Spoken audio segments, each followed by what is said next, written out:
What's up, guys? 3 Pedal J back in the garage, and we're picking back up on the Shaker project, the Shaker 392 Scat project. So we left off last time with balancing out and measuring out the rods, pistons, pins, and getting them as close to equal weight as possible. They're within like 0.3 grams of one another, so I'm really pleased with how that came out and how they balanced out.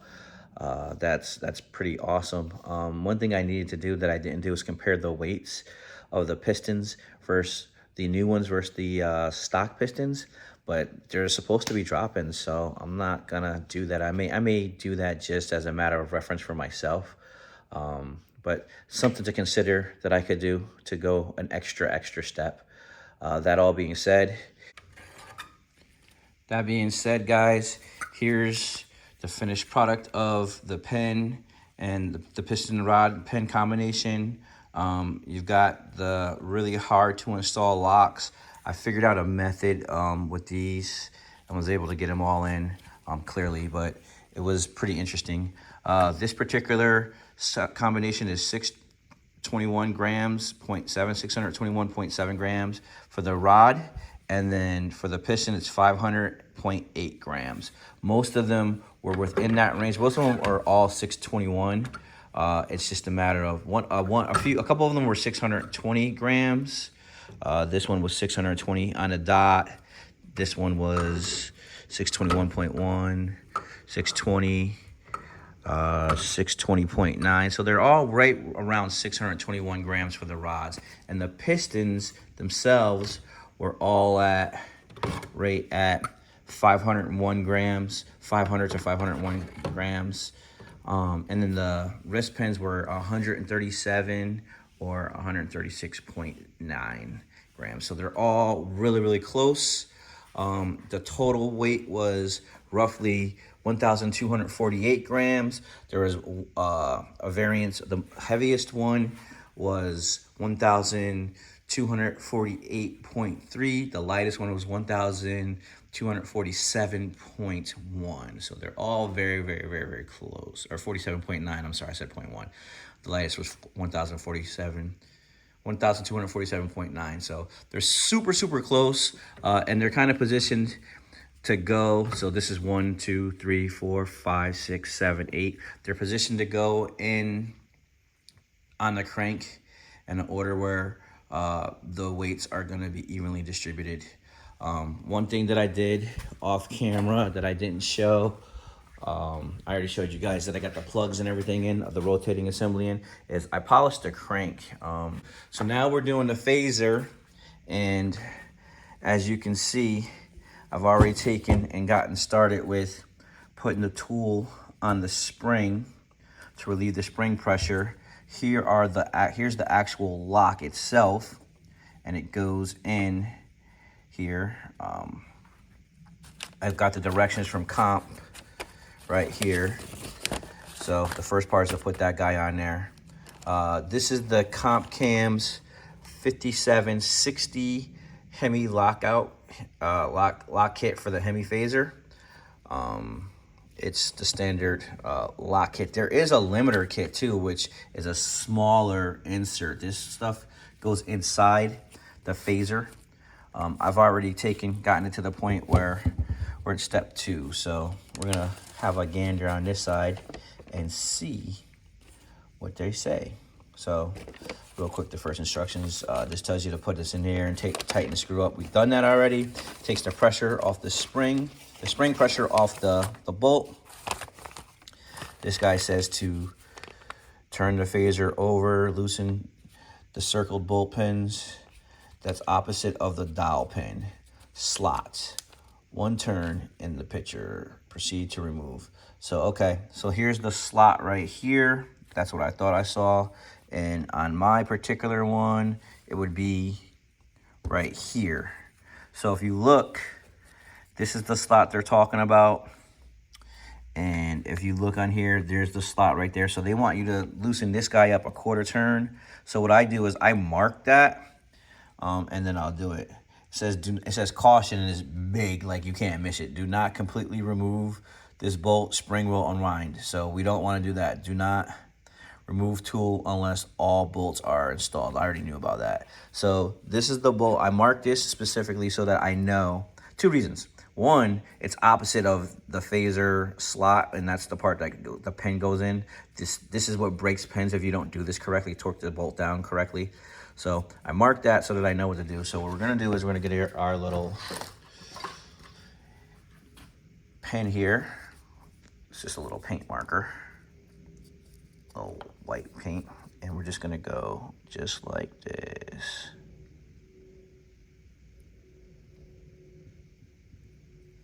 So nothing crazy. It's just enough to let me know that I need to loosen that one. And then the rest of we loosen this one, and then we could take out the rest of these. So after we rotate the plate. All right, so we loosen that one, and then the one that we take out the pin that we took the pressure off of, that has to go back into this slot. So you have to take account of that. You have to take account of that. So now that we've gotten that part straight, I'm gonna go ahead and get the T56 or the T25 that I need. I'm gonna loosen these up, slide this out. I have taken all 4 of the bolts out, right? But I just want to show you guys on camera.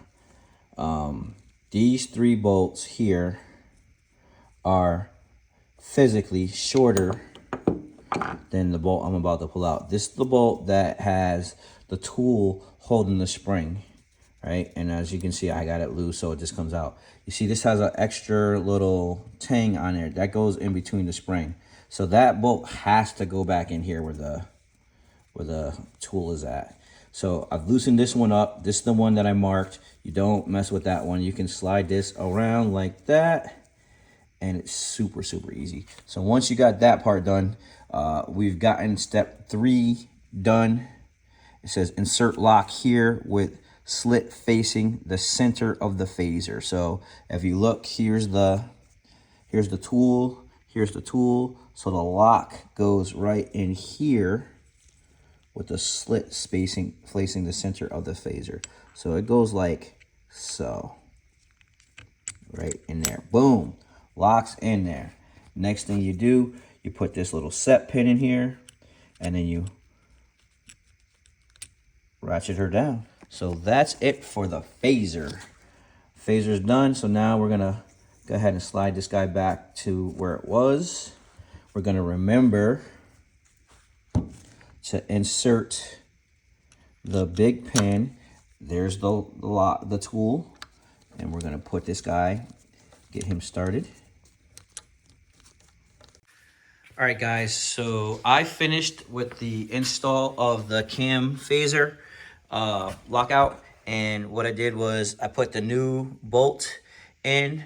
It is not torqued, so I have to torque it, and then I mark where top dead center is for the phaser. So once I put the pistons in, and I put the number 1 on top dead center, I put the timing chain on and all that good stuff, it'll be in time.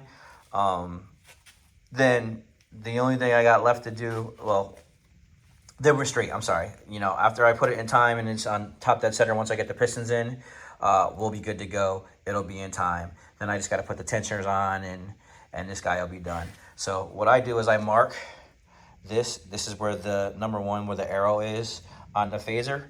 And now I know, so if I end up having to move things around, I know how to get it set. And then put number 1 to the top dead center here. And you can see that. So next thing up is, you can see my dingleberry hone. I'm gonna hone real quick the block, and then we'll start foul fitting in. All right, guys, I'm not sure if you can see, yeah, this one right here is showing really good. The difference now, you can clearly see the cross hatches in all of them. I cleaned them up, and look, this was a brand new towel, and this is what it looks like after you clean. It's just simple. It's not, this is a microfiber cloth, and this is just a simple green, wiping it down. There's the passenger side. So all that's really important, man. You don't want any of that stuff, any of this gunk. And look, it's both sides too. You don't want this kid in your engine when you're doing the build. So just showing you guys just the little steps that I try to take and make sure that things are done right. Obviously, you get parts failures and things can go left, but you got to do everything you can in your power to try to try to do this deal the right way. All right, guys, we're still in the garage. It's been a long day. I've been in here since like 7 this morning, and it's now very late, like 8:40 in the evening. And I have, as you can see, there's a bunch of material from filing rings all day. I got the rings almost done. This is the last one. I've got 7 rings. If you look, all of my rods are going the same way with the exception of this one. So this is the last ring for the last rod and piston combination. If you look in here, you can see that I have all of the bearings in. I checked clearance on this one. I got to do the rest of them, but I checked clearances on them. If we come over here, you can see, I don't know if I showed this earlier or not. You can see that everything has been cleaned up with the hone. I think I did show that earlier, but I'm just showing it again. I actually wiped this back down again with acetone and alcohol. So, and each ring is being file fit for specific bores. So, each piston has been set up for specific bores. So, this last one is for number 7 on the driver's side. Once I get all this in and I double check clearance, I'm going to clean off the journals. I don't know if you can see this or not, but there's the journals when I cleaned it. It's just starting to have like a little flash rust. So what I need to do is just throw some oil on it, actually, is what I need to do. And then to keep it from rusting, put some of that on there, which I just did. And we should be good there, but I'm going to wipe it down again real good. We're going to check the clearances, and then we're going to install it. Once we're done with that, I'll get everything on top dead center.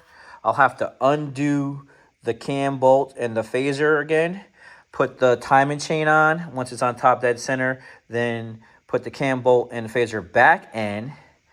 Make sure everything is good. Torque that down to 90 foot-pounds. And then we can put the new oil pump on. We can put all of the tensioners for the oil pumps and all that good stuff on. Just double check everything, flip her over, clean the bottom of the engine, put some more silicone on, clean the windage tray, put that back on. We can put the oil pump pickup back on, and then we'll be ready to pin the crank and put the ATI balancer on, drop her back in after we swap out the 180 thermostat, which I didn't put in yet. Here's the pin for pinning the crank. So once I get everything situated, we'll do that. And then it's just drop this guy back in, reassemble, finish up the heads, get it to Dave for tuning. So as you can see, a lot has gone into this deal. We're nearing the end of our journey with the Shaker Scat, which I love this car. And one thing that's cool, so it says 2017 or 2018, I believe. If you look, this is a BGE block. So that's cool. They made the change in 2017 to all 6.4s are BGE blocks. So this literally has a Hellcat block in it, which is awesome. We love that. All right, guys. As you can see, I have the ring in there, and this first test fit, there's no way that this is going to be even close to what I'm trying to get to. I'm looking for 30 thousandths. And here's my 30 thousandths feeler gauge, which you're not going to be able to see the numbers on there. But oh, let's see if we can get it to look. Yeah, maybe you can see it, maybe you can't. But it's my 30 thousandths feeler gauge, 0.75 millimeters. For you guys there, and this, it's not even close. It's not even remotely close. Look at that. There's the hole right there, and we cannot even come close. So I didn't file nearly long enough. But we're gonna open that guy up. We're gonna go back and give it a crank and get it done. All right, guys, we're back at it, and as you can see, the gap is much bigger, but I don't think it's gonna be big enough yet. It doesn't look quite big enough, and I am right. See that? We can't get it in there, but we're pretty close. So just a little bit more filing, and we'll be ready to go with this guy. So let me just go ahead and file this real quick, and then we'll pick back up again. All right, guys. Let's give this guy another shot. Here we go. Nice. We fit in there just right. I do it 2 ways. I check both ways. Check like this. Make sure that's good. Check like this. Oh yeah, that's plenty. That's perfect. That's literally, I don't think I can get any better than that. So this guy's done. Just gonna wipe it down again real quick. Right here. Make sure there's no debris. As you can see, I have gloves on, so I'm not trying to touch or contaminate any of this stuff. I'm trying to do my very best to keep everything as clean as possible. And what I'm gonna do is I'll give it a spray and wipe it down and then oil it down before I go and install these guys, which you guys will see in the next segment. So we're gonna get this on. We're gonna check the rod bearings clearance, and then we'll slide them home. So stay tuned, guys. Hey guys, so I'm back in the garage, and as you can see, I got number 1, number 3 installed, and then number 2 and number 4 installed. And so far, everything's coming out really, really nice. Pistons are going in smooth. I'm not running into any real issues. Rings are filed and they're fitting in here very nicely. Engine's turning over very nicely. So as you can see, I got this pretty well close. It just moved a little bit because I took my hand off of it to guide, but it's pretty spot on, guys. For this journal, which I measured both of them, and they're both the same. So they were like 2/127. So now that I got that set and the gauge is where it needs to be, when I go to put this inside here with the rods tested and the rod bearings tested, what I'm looking for is the measurement between here and here vertical. That's the least amount of oil clearance. Over here, it's wider, so you're gonna have a larger clearance. Over here is where it matters. We want the most restrictive area of oil. And I'm trying to set it for 2,000ths to 3,000ths. So let's see how it turns out. All right, guys. So I checked the clearances. I had to use both hands, so I did it off camera. And we got 3,000ths clearance, which is perfect for boosted application. We're gonna go ahead and call it quits at this point. I'm gonna get the piston slid home, and we'll come back out and do the torque procedure on all the rod bolts. These are Monar rods, so I got to follow Monar's torque procedure, and we'll do that together in the next one. With that all being said, 3-pedal J saying rev her up, dump the clutch, grab a gear, disappear. Peace.